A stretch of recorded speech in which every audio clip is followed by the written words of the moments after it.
Hi everyone, welcome to episode 2 of JB Commentary. Today I'll be discussing the upcoming Charlo and Plant doubleheader. But before I start, I just want to say thank you for taking the time to watch my analysis. And if you're a fan of the beautiful sport of boxing and want to see some unbiased, detailed fight reviews and storyline explanations, please subscribe and turn on your notifications to give you a shout for when I post. This upcoming card is an interesting one because this doubleheader is set up as a prelude to a planned showdown between the former two-division world champion Jermall Charlos and former 168-pound world champion Charlo-Plant.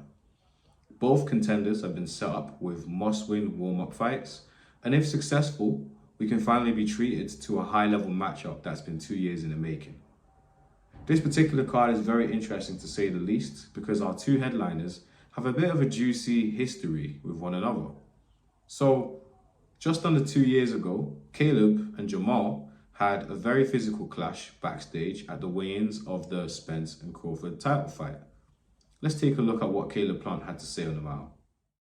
Yeah, frustrated, he reached up and pulled the hair on my chin. Wait, what? Yeah. He touched your face, huh? Yeah, pulled the hair on my chin. Kind of hard, too, and I kind of, like, pushed him off me, and people are, starting to hear us and kind of starting to get in between us. I'm like, bro, don't ever do that again. Like, what is your problem? Why would you do that? Yeah. And he starts calling me a white boy. Like, look at him, y'all, acting just like a white boy. Look at him, getting scared just like a white boy would. You really put my back against the wall when you do something like that. So, I had to handle my business and do what I did, and y'all seen the video. Okay guys, let's get to the fight breakdowns. So firstly, Jermall Charlos will be stepping up for his second super middleweight appearance versus Thomas LaManna.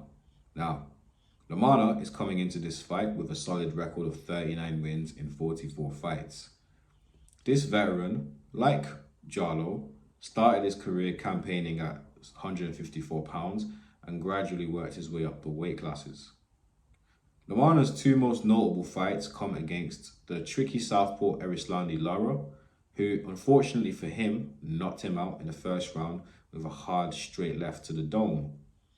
And his other high-profile fight medium-profile fight was against the former opponent of Jermall Charlos' twin Jermall in Jorge Cota, which also ended in a stoppage defeat.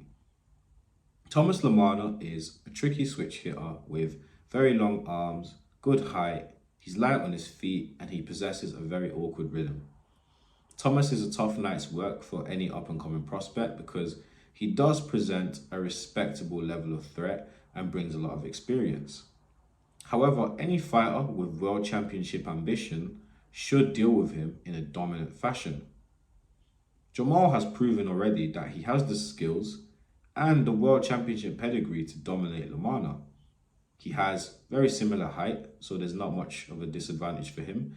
He has excellent footwork, boxing IQ, he's got significantly more power and the aggression to take the fight to him and stop him in devastating fashion. However, this all depends on the state of mind of Jermall. Jermall's struggles with mental health have been highly documented. There's been the marital issues, the trouble with the law, the altercation with Plant, which was very public, and at one point, the issues with his twin brother, Jermall Charlos. All these documented issues play a part in derailing the career of one of the best talents in modern day boxing. A talent of this level having only 3 fights in 5 years is appalling. The pressure is on for this fight. Jermall is not only fighting to simply set up a grudge match with Charlo-Plant, he's fighting for his career. He's fighting to regain his reputation. He's fighting to establish himself as a top contender at 168 pounds. He's fighting to re-announce to the world that the Lion is back and ready to conquer a new throne for the 3rd weight class. All is riding in on this fight, and history shows that when the pressure is on, Jermall is more than capable of performing at the highest level and getting the win. However, I do not expect Thomas LaManna to go down easy. Now, you might think it's an easy bet, but Thomas is 33. He's had 2 previous mid to high profile fights and he got stopped both times. This right here is his final chance to make an impact in the sport and earn a nice payday. Being the one to take away Jermall's undefeated record would open doors for him.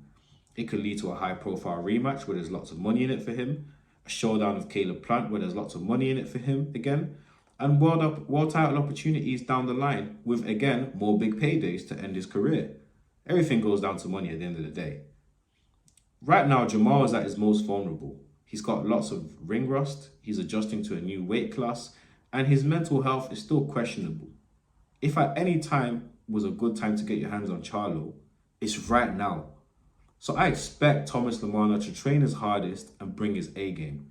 This is not an easy black and white prediction, as there are a few variables that could affect the outcome.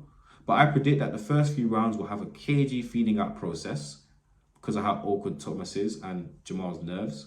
But once Jermall establishes his range and timing, this fight will not see the distance. I predict a stoppage between round 6 and round 9. And if not, it will go to a decision win for Charlo. Thomas LaManna has a chance in this fight, but unfortunately it's not based on skill.